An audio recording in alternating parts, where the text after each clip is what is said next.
आज परमेश्वरप्रतिको विश्वास भन्ने शीर्षक लिएर सँगै परमेश्वरको वचन अध्ययन गर्ने समय लिनेछौँ। हाम्रा विश्वासका पुर्खाहरूले सधैँ परमेश्वरप्रति दृढ विश्वास लिएर अनन्त स्वर्ग राज्यको आशा लिँदै आज्ञाकारी जीवन जिएको कुरा हामीले बाइबलद्वारा अध्ययन गर्दै आएका विषयहरू हुन्। हामीमा विश्वास छैन भने के हुन्छ होला? हिब्रू अध्याय 11 विश्वास बिना परमेश्वरलाई प्रसन्न पार्नु असम्भव छ भनिएको छ। हामी जिरहेको यो तेस्रो आयामिक संसार भन्दा पनि अझ उच्च आयाममा रहनुहुने परमेश्वरले मानव जाति लगायत सारा ब्रह्माण्डलाई नियन्त्रण गर्नुहुन्छ। अनि यो पृथ्वी धुलोको कण भन्दा पनि सानो नै भए तापनि परमेश्वर यहाँ भएका मानिसहरूलाई प्रेम गर्नु भएर सबैलाई मुक्ति दिनको निम्ति स्वयं शरीर धारण गरेर यस पृथ्वीसम्म आउनुभयो। यो कुरालाई हामीले बाइबलद्वारा निश्चित गर्न सक्छौँ। आत्मिक संसार स्वर्गमा शैतान दियावलसले परमेश्वरप्रति अनाज्ञाकारी भएर दुष्ट शक्ति भेला गरी परमेश्वरको विरुद्धमा उभिने गरायो।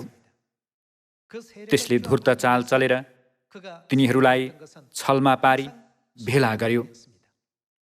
शैतानले युक्तिसङ्गत बोली बोलेर परमेश्वरका सन्तानहरू र स्वर्गका स्वर्गदूतहरूलाई प्रलोभनमा पारी अन्ततः यो पृथ्वीमा धपाइने गरायो।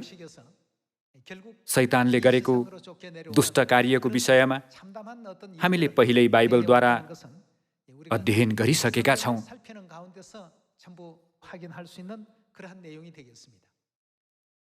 यो पृथ्वीमा रहेका परमेश्वरका सन्तानहरूलाई स्वर्गको आशा नलिने गराउनको निम्ति यो संसारको भौतिक थोक र संसारप्रति अझ आकर्षित हुने गराई स्वर्गको निम्ति कति पनि तयारी गर्न नदिनु नै शैतानको कार्य हो। हामीले यस संसारका मानिसहरूले गर्ने कुराकानीको विषयमा सुन्ने हो भने उनीहरू स्वास्थ्यवर्धक औषधि खाने कुरा, आफ्ना सन्तानहरूको विवाहको कुरा अनि बालबच्चाको पढाइको कुरा गर्ने गर्छन्। संसारका मानिसहरूले गर्ने कुराकानीलाई संक्षिप्तमा भन्ने हो भने ती सबै व्यर्थका कुरा हुन् भन्ने यथार्थता निश्चित गर्न सक्छौँ। तिनीहरूले बिरलै आफ्नो भविष्यको बारेमा कुराकानी गर्ने गर्छन्। यो पृथ्वीको भविष्य नभएर अब केही समयपछि हामी जाने उच्च आयामको संसार स्वर्गको लागि तिनीहरूले न त कुनै योजना बनाएका छन् न त तयारी नै गरेका छन्। त्यसको कारण नै तिनीहरूमा परमेश्वरको राज्य र अदृश्य संसारप्रति विश्वास नभएकोले हो। 2000 वर्ष अघि सुरुको मण्डलीका सन्तहरूले धेरै सतावट पाएका थिए। येशूज्यूलाई विश्वास गरेको कारण तिनीहरूसँग दुर्व्यवहार गरियो। समाज, परिवार, छरछिमेकबाट आएको कठिनाइको बावजुद तिनीहरूको विश्वास अलिकति पनि परिवर्तन भएन। किनकि हाम्रो हलुको र क्षणभरको कष्टले हाम्रा निम्ति अतुलनीय तथा अनन्तको महान महिमा तयार गरिरहेछ। तिनीहरूमा यस्तो विश्वास भएकोले रङ्गशालामा सिंहहरूको बीचमा छोडिँदा र मानव मैन भन्दै जिउँदै जलाइँदा समेत तिनीहरू कति पनि डराएनन्। यदि सुरुको मण्डलीका सन्तहरूले भोगेको जस्तै सतावट र अत्याचार अहिलेको यो समयमा भोग्नु पर्यो भने के हामीले आफ्नो विश्वास कायम राख्न सक्छौँ होला त? त्यो अवस्थालाई एकपटक कल्पना गरी हेरौँ। किनकि अहिले हामीहरू अरू कुनै समय भन्दा पनि विश्वासको तेल अझ पर्याप्त मात्रामा चाहिने त्यस्तो युगमा जिरहेका छौँ।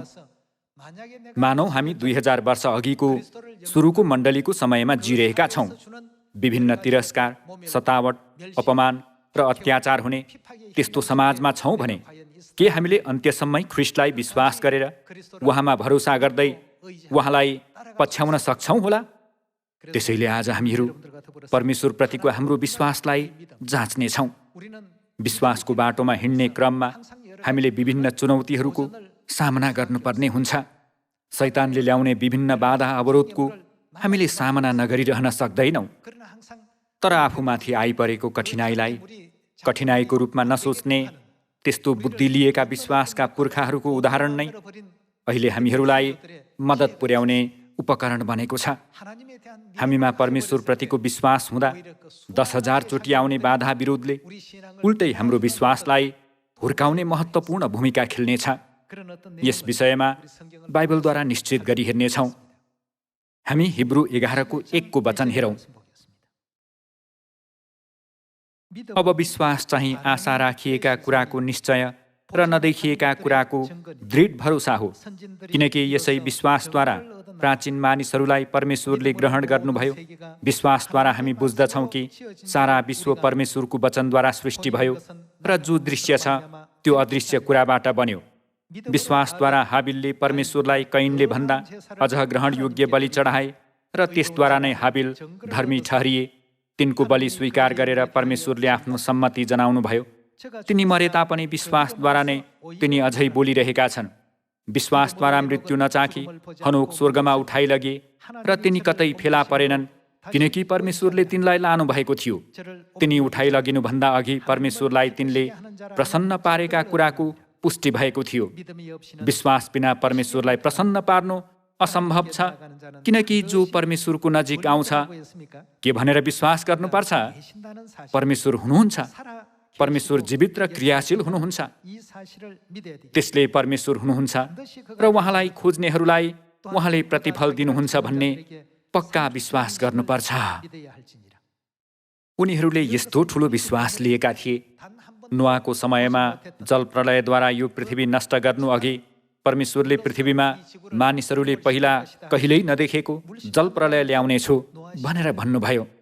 नोआको विश्वासलाई हेर्ने हो भने साँचो विश्वास नभएसम्म गर्न गाह्रो हुने कार्यको निम्ति तिनले बोलावट पाएका थिए।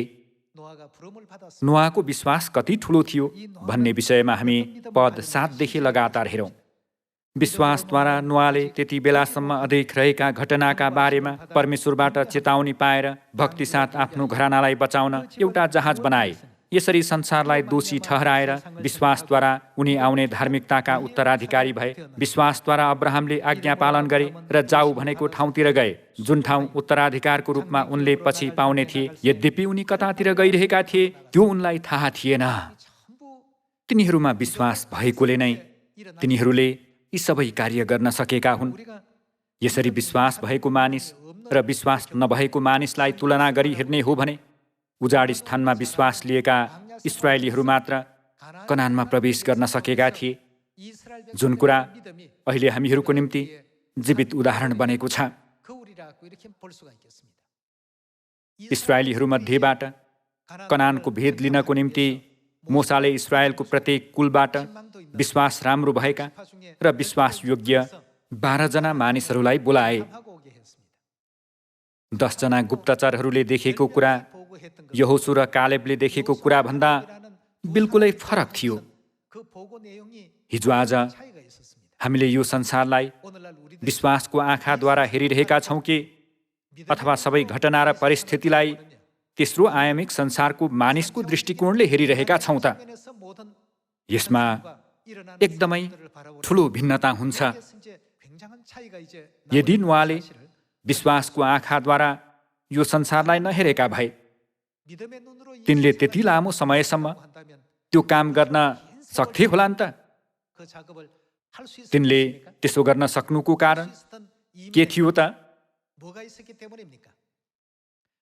एकचोटि पनि संसार पानीद्वारा नष्ट अथवा इन्साफ भएको कुरा नदेखेको भए तापनि तिनले परमेश्वरको वचन निश्चय नै पूरा हुनेछ भनी विश्वास लिएकाले परमेश्वरले आज्ञा गर्नु भए अनुसार जहाज बनाउन सकेका थिए। जहाजलाई अघि बढ्नको निम्ति हावाको बल प्रयोग गर्न मस्तुलको आवश्यक पर्छ। सही दिशामा लानको निम्ति चाहिँ पतवारको आवश्यक पर्छ। तर नोआले परमेश्वरलाई मस्तुल किन छैन, पतवार किन छैन भनेर सोधेनन्। आदिदेखि नै अन्त्यको विषयमा जान्नुहुने परमेश्वरले सबै कुरा पहिल्यै तयार गर्नुभएको छ भन्ने कुराप्रति तिनी विश्वस्त थिए। तिनमा परमेश्वरप्रतिको दृढ विश्वास भएकोले परमेश्वरले तिनलाई धार्मिकताका उत्तराधिकारी भन्नुभयो। दाजुभाइ तथा दिदीबहिनीहरू, नोआको यस्तो उदाहरणलाई हेरेर अब हामीले परमेश्वरसँग के को निम्ति बिन्ती गर्नुपर्छ होला र कस्तो विश्वासको आँखाद्वारा यो संसारलाई हेर्नुपर्छ होला त? हाम्रो अघि थुप्रै बाधा र अवरोधहरू छन्। अहिले कोरोना जस्तो महामारी पनि एउटा अवरोध हो भन्न सकिन्छ। यदि कोरोना भाइरस जस्तो कुरा नभएको भए अहिले हामीहरू लगनशीलतापूर्वक सुसमाचार गरिरहेका हुने थियौँ। तर अहिलेको यस्तो वर्तमान अवस्थामा जिरहेका हामीले कतै यो तेस्रो आयामिक संसारलाई मात्र हेरिरहेका छौँ कि अथवा बाइबलमा अभिलेख गरिएको चौथो र पाँचौं आयामिक संसारमा ध्यान केन्द्रित गरिरहेका छौँ त? त्यसैले बाइबलको वचनमा ध्यान केन्द्रित नगर्ने मानिसहरूसँग आफ्नो जीवनमा व्यर्थ कुराहरूको पछि लाग्नु बाहेक अर्को कुनै विकल्प रहँदैन। हामी हिब्रू 10:36 वचन हेरौँ। परमेश्वरको इच्छा पूरा गर्न र प्रतिज्ञा गरिएको के प्राप्त गर्न, प्रतिफल प्राप्त गर्न तिमीहरूलाई स्थिर रहनु आवश्यक छ। हामीले परमेश्वरको इच्छा अनुसार गर्यौं भने परमेश्वरले प्रतिज्ञा गर्नुभएको आत्मिक संसार, स्वर्गदूतको संसार, हाम्रो वास्तविक संसारमा गएर परमेश्वरबाट प्रशस्त इनाम पाउनेछौँ। परमेश्वरले हामीलाई राजकीय पुजारी बनाउने प्रतिज्ञा, फेरि कहिल्यै मृत्यु र शोक नहुने र अनन्त जीवन दिने प्रतिज्ञा साथै थुप्रै प्रतिज्ञाहरू तयार गरेर राख्नु भएको छ। पद 37 हेरौँ। किनकि अब एकै छिनमा आउनुहुने चाहिँ आउनु नै हुनेछ र बियालो गर्नुहुने छैन, तर मेरो धार्मिक जन चाहिँ विश्वासद्वारा बाँच्नेछ। र यदि ऊ पछि हट्छ, पछि हट्नु भन्नाले बिस्तारै बिस्तारै विश्वास कमजोर हुँदै गएर स्वर्गको आशा लिनुको सट्टा उल्टै सांसारिक कुराहरूमा मन लगाउनु भन्ने अर्थ हो। र यदि ऊ पछि हट्छ भने त म उसँग खुसी हुने छैन, तर हामी पछि हट्ने र विनाश पारिनेहरू मध्येका होइनौँ, तर विश्वास गरी बचाइएकाहरू मध्येका हौँ भनिएको छ। हामी सबैले मुक्ति पाउनुपर्छ। परमेश्वरले हामीबाट चाहनु भएको कुराहरू सबै अगमवक्ताहरू मार्फत अभिलेख गरिदिनु भएको छ नि, होइन र? यो बाइबल चाहिँ परमेश्वरबाट पवित्र आत्माको प्रेरणा पाएर मानिसहरूले परमेश्वरको तर्फबाट लेखेको पुस्तक हो भनिएको छ। हामी गन्ती अध्याय 13 को वचनद्वारा यो युगका हामीलाई दिइएको शिक्षा र हामीले लिनुपर्ने विश्वासको विषयमा एकपटक निश्चित गरी हेरौँ। गन्ती 13:25 हेरौँ। 40 दिनको अन्तमा त्यस देशको भेद लिइसकेपछि तिनीहरू फर्केर पारानको मरुभूमि भएको कादेशमा मोसा, हारुन र इस्राएलीहरूका सारा समुदाय कहाँ आए र सारा समुदायलाई सम्पूर्ण वृत्तान्त बताइदिए र तिनीहरूलाई त्यस देशका फलफुल देखाए। तिनीहरूले मोसालाई यसो भने, तपाईले पठाउनु भएको ठाउँमा हामी पुग्यौं। साँच्चै नै त्यहाँ दूध र मह बग्दा रहेछन् अनि त्यसको फलफुल यही हो। तर त्यहाँ बस्ने मानिसहरू बलिया रहेछन् र सहरहरू पर्खालले घेरिएका र ज्यादै ठुला ठुला रहेछन्। त्यसबाहेक हामीले त्यहाँ अनाकका सन्तानहरू पनि देख्यौं। नेगेब भनिने दक्षिण क्षेत्रमा अमालेकीहरू र पहाडी क्षेत्रमा हित्ती, यबुसी र एमोरीहरू अनि समुद्रको नजिक र यर्दन नदीको किनारमा कनानीहरू बस्दा रहेछन्। तिनीहरूले त्यहाँका मानिसहरू बलिया र दैत्य जस्ता भएकाले तिनीहरूको सामु जान नसक्ने कुरा बताए, जुन चाहिँ वास्तविक कुरा थियो। 10 गुप्तचरहरूले चाहिँ कुनै बनावटी कुरा नभएर जे हो त्यही भनेका थिए। तिनीहरूले आफूले देखेकै कुरा भने तापनि तिनीहरूले कुन कुरा चाहिँ भन्न छुटाए त? तिनीहरूले परमेश्वरले तिनीहरूलाई त्यो भूमि दिन्छु भनेर गर्नुभएको प्रतिज्ञाको वचन नै भन्न छुटाए अनि तेस्रो आयामिक संसारमा आफ्नो आँखाले देखेको कुरालाई आफ्नै सोचाइ लगाएर इस्राएलीहरूलाई सुनाए। यसरी इस्राएलीहरूको मन बहकिन पुग्यो। पद 30 तब कालेबले मोसाको सामु मानिसहरूलाई शान्त गराएर भने, हामी तुरुन्त त्यहाँ गएर त्यो देश कब्जा गरौँ, किनभने त्यो हामी अवश्य जित्न सक्छौँ। पद 31 देखि लगातार हेरौँ। तर तिनीसँग जाने मानिसहरूले भने, ती मानिसहरूका विरुद्धमा हामी जान सक्ने छैनौँ, किनकि ती हामीभन्दा बलिया छन्। कसले कनानको भूमि दिने प्रतिज्ञा गर्नुभएको थियो त? परमेश्वरले तिनीहरूलाई कनानको भूमि दिने प्रतिज्ञा गर्नु भए तापनि त्यहाँको भेद लिएर आएपछि तिनीहरूको दृष्टिकोणमा त्यो जित्न नसकिने अति ठुलो देखियो।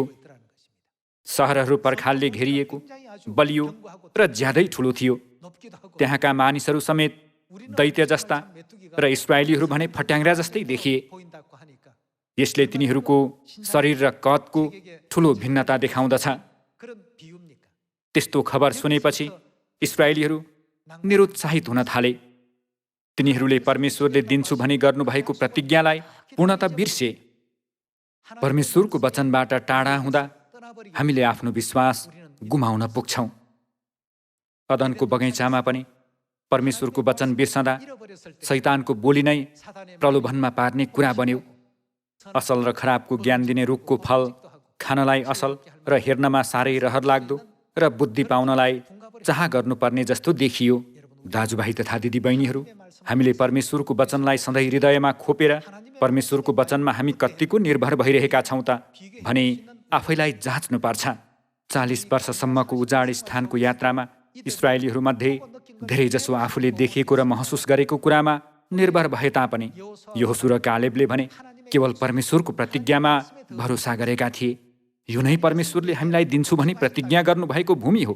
तिनीहरू ठुला र बलिया देखिए तापनि र तिनीहरूसँग हाम्रो भन्दा अझ उत्तम हात हतियार भए पनि के परमेश्वरले हामीलाई यो भूमि दिन्छु भनी प्रतिज्ञा गर्नुभएको छैन र भने परमेश्वरको प्रतिज्ञामा स्थिर रहेका व्यक्तिहरू नै यहोशू र कालेब मात्र थिए।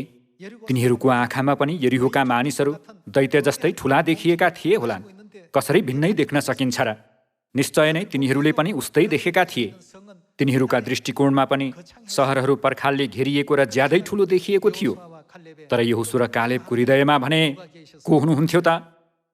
परमेश्वर हुनुहुन्थ्यो र तिनीहरूले परमेश्वरको प्रतिज्ञाको वचनलाई पूर्णतः विश्वास गरेका थिए। यो परमेश्वरले प्रतिज्ञा गर्नुभएको कुरा हो। उनीहरूको सुरक्षा हटिसकेको छ र उनीहरू त हाम्रा शिकार हुनेछन्। दाजुभाइ तथा दिदीबहिनीहरू, मानौ कुनै सानो बालकले नजिक आएर तपाईँ मेरो शिकार हो भन्यो भने यहाँहरूलाई कस्तो लाग्छ त? हाँस उठ्छ नि, होइन र? कनानका ती दैत्य जस्ता मानिसहरूले इस्राएलीहरूलाई देख्दा उनीहरूलाई पनि त्यस्तै लागेको थियो होला। तर यहोशूले के भने त? उनीहरूसित नडराओ, परमेश्वर हाम्रो साथमा हुनुहुन्छ भने। यहोशू र कालेबको विश्वास तिनीहरूको भन्दा फरक थियो। उनीहरूको विश्वास अरूको भन्दा फरक भएकोले नै अन्ततः विश्वासद्वारै दुईजना कनानमा प्रवेश गर्न सके। कनानले स्वर्गीय राज्यलाई सङ्केत गर्दछ। स्वर्गीय राज्य प्रवेश गर्नको लागि पनि हामीमा के हुन आवश्यक छ त? यो युगमा हामीमा पनि यहोशू र कालेबको जस्तो विश्वास हुन जरुरी छ।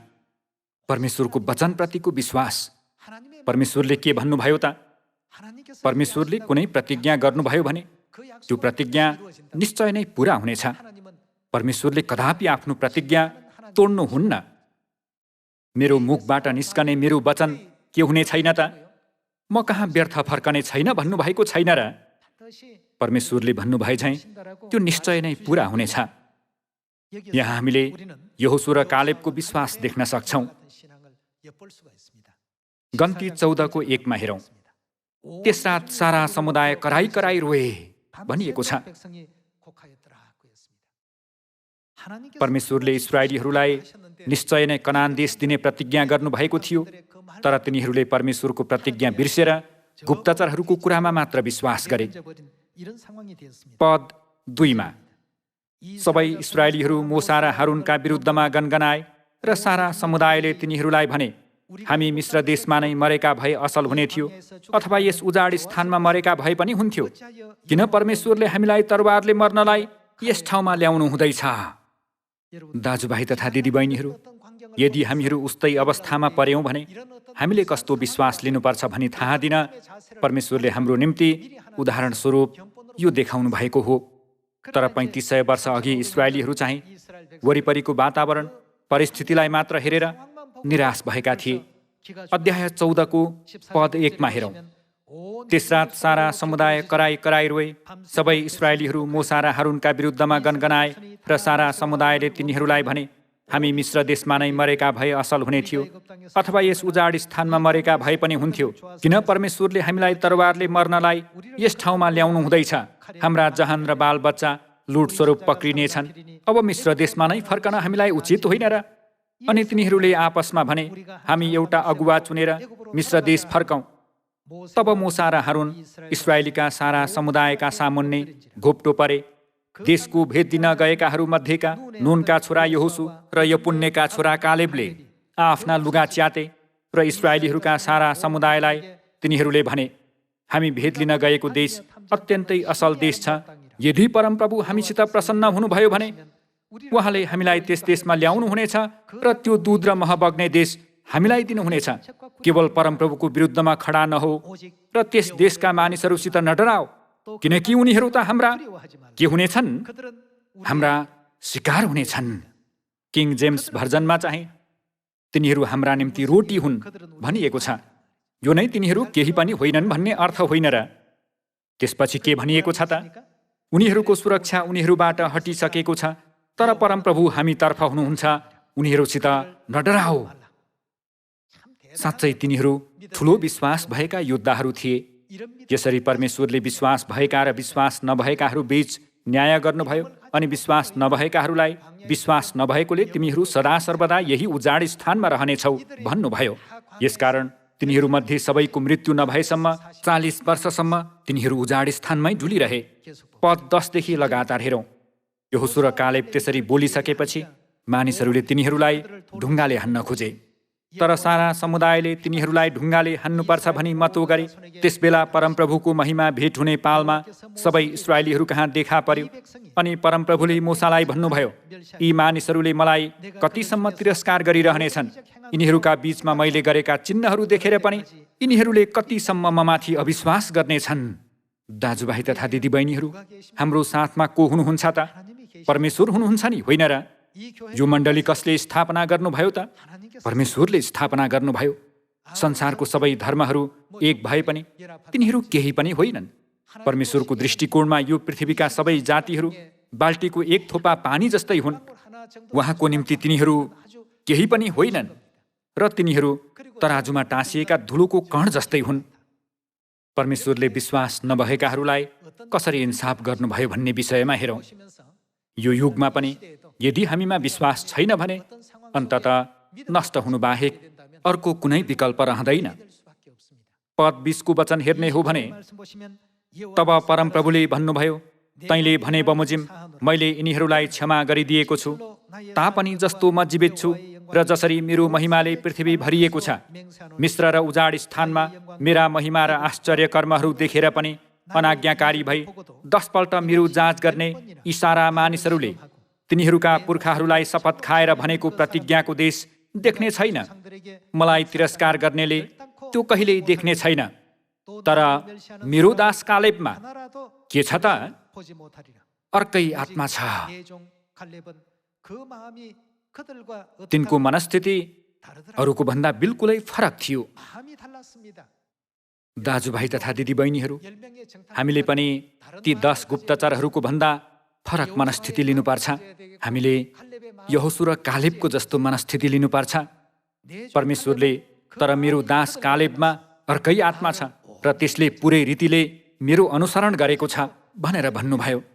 तिनले परमेश्वरप्रतिको आफ्नो विश्वास कदापि गुमाएनन्, तर अन्त्यसम्मै दृढ विश्वास लिएका थिए र त्यसले पुरै रीतिले मेरो अनुसरण गरेको छ। यसै कारण त्यो पसेर आएको देशमा म त्यसलाई लैजानेछु र त्यसका सन्तानले त्यो अधिकार गर्नेछन्।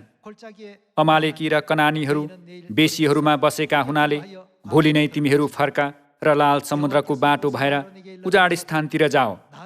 परमप्रभुले मोसा र हारुनलाई भन्नुभयो, मेरो विरुद्धमा यस दुष्ट समुदायले कतिसम्म गनगनाउने? तिनीहरूले मेरो विरुद्धमा गनगनाएका मैले सुनेको छु। तिनीहरूलाई भनिदेऊ, जस्तो म जीवित छु परमप्रभु घोषणा गर्नुहुन्छ, मैले सुन्ने गरी तिमीहरूले जे भनेका थियौ म त्यही नै गर्नेछु।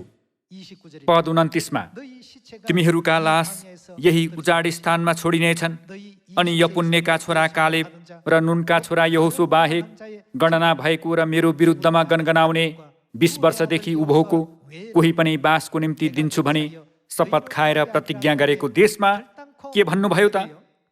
जान पाउने छैन भन्नुभयो। त्यसकारण अन्ततः परमेश्वरले अनि युपन्नेका छोरा कालेब र नुनका छोरा यहोशु बाहेक कोही पनि बासको निम्ति दिन्छु भनी शपथ खाएर प्रतिज्ञा गरेको देशमा जान पाउने छैन भन्नुभयो। त्यसो भए बाँकी मानिसहरू चाहिँ के भए त? पद 31मा लुट स्वरूप पक्रिने छन् भने तिमीहरूले भनेका तिमीहरूका छोराछोरीहरूलाई चाहिँ म त्यहाँ पुर्याउने छु र तिमीहरूले अवहेलना गरेको ठाउँ तिनीहरूले प्राप्त गर्नेछन्। तर तिमीहरूका लास चाहिँ यही उजाड स्थानमा छोडिनेछन्। तिमीहरू मध्येको अन्तिम मानिसको मृत्यु नभएसम्म तिमीहरूको अविश्वासको कारण आफ्ना छोराछोरीहरू कति वर्षसम्म त 40 वर्षसम्म गोठाला भएर उजाड स्थानमा डुल्नेछन् भनिएको छ। अविश्वासका कारण तिनीहरूले आफैमाथि कठिनाइ ल्याए। विश्वासको बाटो हिँड्ने क्रममा हामीले थुप्रै कठिनाइहरूको सामना गर्नुपर्ने हुन्छ। शैतानले हामीलाई त्यस्तो सुन्दर ठाउँमा सजिलै जान दिँदैन। त्यसले हामीलाई स्वर्गमा त बहकायो भने झन् यो पृथ्वीमा कति सजिलैसँग बहकाउँछ होला। हामीले हाम्रो विश्वास परमेश्वरमा राखेर हाम्रो मन मस्तिष्कमा केवल परमेश्वरलाई राख्नुपर्छ। हामीले परमेश्वरले गर्नुभएको प्रतिज्ञालाई पूर्ण रूपमा विश्वास गरेर त्यसलाई व्यवहारमा लागू गर्यौं भने मात्र आँखाको एक निमेषमै परिवर्तन भएर प्रभुलाई भेट्ने त्यो महिमित दिनको अनुभव गरी स्वर्गीय पिता मातासँग सदाकाल रहन सक्छौं नि, होइन र? सुरुको मण्डलीका सन्तहरूले पनि यो पृथ्वीमा आफ्नो शरीर मरेर गए तापनि भविष्यमा पुनरुत्थानको बिहानीमा ख्रिस्टसँगै आत्मिक शरीरमा पुनरुत्थान भएर अनन्त स्वर्गमा प्रभुको साथमा सदा सर्वदा अनन्त जीवनको खुसियाली भोग गर्ने कुरा पूर्णतः विश्वास गरेका थिए। त्यसैले पुस्तौंसम्म रोमीहरूद्वारा निरङ्कुशतापूर्वक सताइए तापनि उनीहरूले कहिल्यै हार मानेनन्। कसैले पनि र कुनै कुराले पनि क्रिस्टियनहरूको विश्वासलाई तोड्न सकेन। विगतको यस्तो इतिहासद्वारा शिक्षा लिएर अब आगामी दिनमा हामीमाथि जस्तो सुकै कठिनाइ आइपरे तापनि विश्वासद्वारा सबै जित्ने हुनुपर्छ। दानियल अध्याय 3 पल्टाएर हेरौँ। यहाँ हेर्ने हो भने यो चाहिँ राजाले आफ्नो राजकीय अधिकारको प्रयोग गरेर बेबिलोनमा कार्य गरिरहेका दानियलका 3 साथीहरू सद्रक, मेशक र अबेदनगोलाई तिनले बनाएको मूर्तिलाई दण्डवत गर्न आदेश दिएको दृश्य हो। विगतका यी विश्वासका इतिहासहरू बाइबलमा त्यसै अभिलेख गरिएका होइनन्। बाइबलमा अभिलेख भएका सबै कुराहरू अहिलेका हामीहरूको निम्ति छाया र उदाहरण हुन्। त्यसैले हामीले पनि उस्तै अवस्थाको सामना गर्दा सधैँ बाइबलमा भनिएको कुरालाई याद गर्नुपर्छ र परमेश्वरले त्यसपछि कस्तो परिणाम ल्याउनुभयो भन्ने बारे ध्यान केन्द्रित गर्नुपर्छ। अध्याय 3 को 14मा हेरौँ। र नबुकदनेस्सरले तिनीहरूलाई भने, ए सद्रक, मेशक र अबेदनगो, के यो कुरा सत्य हो कि तिमीहरू मेरा देवताहरूको सेवा गर्दैनौ वा मैले स्थापना गरेको सुनको मूर्तिलाई दण्डवत गर्दैनौ? अब यदि तिमीहरूले नरसिंगा, बाँसुरी, बीडा, सारङ्गी, सितार, न्याउली बाजा र सबै किसिमका बाजाहरूको आवाज सुन्ने बित्तिकै मैले बनाएको मूर्तिलाई दण्डवत गर्न तयार भयो भने धेरै राम्रो हुनेछ। यदि तिमीहरूले मूर्तिलाई दण्डवत गर्यौ भने म तिमीहरूलाई बचाउनेछु। तर यदि तिमीहरूले यसलाई दण्डवत गरेनौ भने तुरुन्तै दन्किरहेको आगोको भट्टीमा तिमीहरू फालिनेछौ। तब कुन देवताले तिमीहरूलाई मेरो हातबाट बचाउन सक्ला? तेस्रो आयामिक संसारभित्र चाहिँ यो अत्यन्तै डरलाग्दो अवस्था हो। बेबिलोनका राजाका सबै अधिकारीहरूले मूर्तिलाई दण्डवत गरे, तर सद्रक, मेशक र अबेदनगो यी 3 जनाले चाहिँ कदापि त्यसो नगर्ने कुरा बताए। पद 16मा सद्रक, मेशक र अबेदनगोले राजालाई जवाफ दिए, हे नबुकदनेस्सर, यस सम्बन्धमा हजुरको अघि हाम्रो आफ्नै पक्षमा भन्नुपर्ने आवश्यकता केही छैन। हे महाराजा, यदि हामीहरू दन्किरहेको आगोको भट्टीमा फालियौं भने हामीले सेवा गरेका परमेश्वरले हामीलाई यसबाट बचाउन सक्नुहुनेछ र हजुरको हातबाट छुटकारा दिनुहुनेछ। तर हामीलाई उहाँले यसो नगर्नु भए तापनि हे महाराजा, हजुरका देवताहरूको सेवा गर्ने छैनौ, न त हजुरले स्थापना गर्नुभएको सुनको मूर्तिलाई दण्डवत गर्नेछौँ भने हजुरलाई थाहा होस् भन्ने हामी चाहन्छौँ। तब सद्रक, मेशक र अबेदनगोसित नबुकदनेस्सर रिसले चुर भए र तिनीहरूप्रति उनको धारणा बदलियो। उनले त्यस आगोको भट्टीलाई साधारणभन्दा कति गुणा 7 गुणा चर्काउने हुकुम गरे। आगोको भट्टीमा चाहिँ फलाम पनि पग्लिन्छ नि, होइन र? राजाले त्यो आगोको भट्टीलाई साधारणभन्दा 7 गुणा चर्काउने हुकुम गरे। यसरी तिनले ती तीनैजनालाई आगोमा जलाएर मार्ने निर्णय गरे। मृत्युको धम्की आए तापनि सद्रक, मेशक र अबेदनगो आफ्नो विश्वासमा कदापि डगमगाएनन्। पद 21 तब यी मानिसहरू दौरा सुरुवाल, टोपी र अन्य लुगाहरूसित बाँधिएर दन्किरहेको आगोको भट्टीमा फ्याँकिए। राजाको हुकुम यति जरुरी थियो र आगोको भट्टी यति तातो थियो कि आगोको ज्वालाले सद्रक, मेशक र अबेदनगोलाई लैजाने सिपाहीहरूलाई भस्म पार्यो। ती तीनजनालाई भट्टीभित्र फालिदिन भट्टीको नजिक गएकाहरूलाई नै आगोले भस्म पार्यो। अनि यी तीनजना मानिसहरू दरिलो रूपमा बाँधिएकै अवस्थामा दन्किरहेको आगोको भट्टीमा परे। त्यसपछि राजा नबुकदनेस्सरले आश्चर्यचकित हुँदै उफ्रेर आफ्ना सल्लाहकारहरूलाई सोधे, के हामीले बाँधेर आगोमा फालेका 3 जना मानिसहरू होइनन् र? उनीहरूले जवाब दिए, निश्चय नै हो महाराजा। उनले भने, हेर त, आगोभित्र 4 जना मानिसहरू वरिपरि हिँडिरहेका देख्दछु। तिनीहरू नबाँधिएका र कुनै हानि नभएका देखिन्छन् र त्यो चौथो चाहिँ देवताहरूको पुत्र जस्तै देखिन्छ। तब नबुकदनेस्सरले दन्किएको आगोको भट्टीको ढोका नजिक गएर चिच्याए, हे सद्रक, मेशक र अबेदनगो, सर्वोच्च परमेश्वरका सेवक हो, बाहिर निस्केर आओ। तब सद्रक, मेशक, अबेदनगो आगोबाट बाहिर निस्केर आए। अनि प्रान्तका बडा हाकिमहरू, इलाका अधिकारीहरू, राज्यपालहरू र सल्लाहकारहरू तिनीहरूका वरिपरि भिड लागे। उनीहरूले देखे कि आगोले तिनीहरूका शरीरमा हानि पुर्याएको थिएन, न त तिनीहरूको शिरको रौँ नै खरिएको थियो। तिनीहरूका लुगालाई आगोले छोएको थिएन र तिनीहरूमा आगोको कुनै गन्धै समेत थिएन। दाजुभाइ तथा दिदीबहिनीहरू, विश्वासको संसारलाई यो तेस्रो आयामिक मानव संसारसँग दाँच्न सकिँदैन। यस्तो परीक्षालाई पार गरेका सद्रक, मेशक र अबेदनगोलाई पछि अति नै महिमित स्थानमा राखियो नि, होइन र? स्वर्ग गएपछि स्वर्गदूतहरूले तिनीहरूको कति प्रशंसा गरे होलान्। मृत्युको मुखमा पर्दा पनि परमेश्वरप्रतिको पूर्ण प्रेम र विश्वास देखाएका तिनीहरूको दरो विश्वासले यो युगका हामीलाई ठुलो शिक्षा प्रदान गरेको छ। त्यसो भए दानियल चाहिँ नि त? राजाले सिंहको खोरमा फाल्ने हुकुम गरेको कुरा थाहा पाउँदा समेत उनले दिनमा 3 पल्ट यरुसलेमतिर फर्केर निरन्तर प्रार्थना गरिरहे। तिनको विश्वास पनि एकदमै ठुलो थियो। परमेश्वरले तिनीहरूको कार्य र सोचाइ व्यर्थको नभएर तिनीहरू साँच्चै नै प्रशंसनीय थिए भन्नुभयो। हिब्रू अध्याय 11 विश्वास बिना परमेश्वरलाई प्रसन्न पार्नु असम्भव छ भनिएको छ। तिनीहरूमा परमेश्वरप्रतिको दृढ विश्वास भएकोले आगोको भट्टीमा फालिने कुरामा पनि तिनीहरू डराएनन् र पृथ्वीका राजाहरू तिनीहरूको विरुद्ध उठे पनि तिनीहरू भयभीत भएनन्।